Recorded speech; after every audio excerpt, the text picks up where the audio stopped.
The Sony A7 camera is one of the most famous and best cameras of the Sony brand. Even though the fourth version of this camera has come out, the third version still has its fans because it has an outstanding performance, and Sony has not stopped producing this product. In this video, we want to examine the features of this camera and see if it is worth buying at its price. This camera has a 24 megapixel full frame sensor that captures 4K at 30 frames and 1080p at up to 120 frames, and it has internal stabilization, which is excellent for filming. Because of its full frame nature, photography becomes very high quality with low noise. Additionally, since it is full frame and a professional base camera, it has exceptional settings. If we consider the Alpha 6400 series as semi-professional or entry-level professionals, they have average settings. However, the first camera that offers professional settings at the lowest price and has a good professional menu is the Sony A7 III. The body material of Sony cameras starts from this camera upwards, meaning from the A7 III, which is of higher quality. The material of the camera makes it more comfortable to hold, and working with its buttons, especially for filming, is much easier. If you check the 6400, Alpha 7 and FX cameras, their shutter buttons feel like heaven and hell.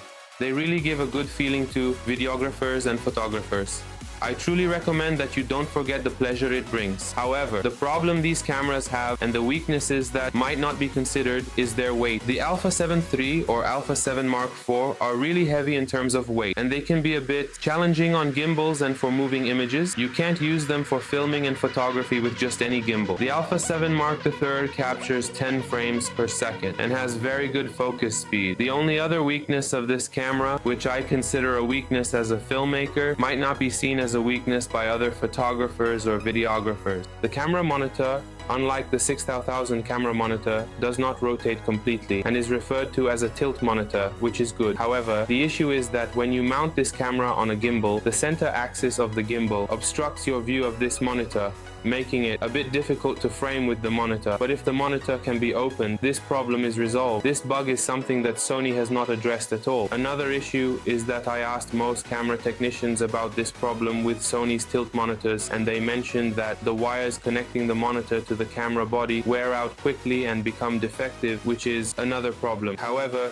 if we want to say it generally, the monitors are creatively designed and can be considered as a creative design but with some bugs. The price of this camera on Amazon is currently around $1,800, and we want to see if it is worth buying compared to its price or not. As a professional filmmaker, if I want to buy this camera, it is not cost effective for me. Why? Because if I want to buy the A7 III, I am looking for 4K with a higher frame rate. For creating teasers and slow motions, I prefer to buy the A7 IV because it captures 4K at 60 frames, while this camera captures 4K at 30 frames. When this camera captures 4K at 30 frames, the Alpha 6400, which is about a third cheaper, makes no difference to me.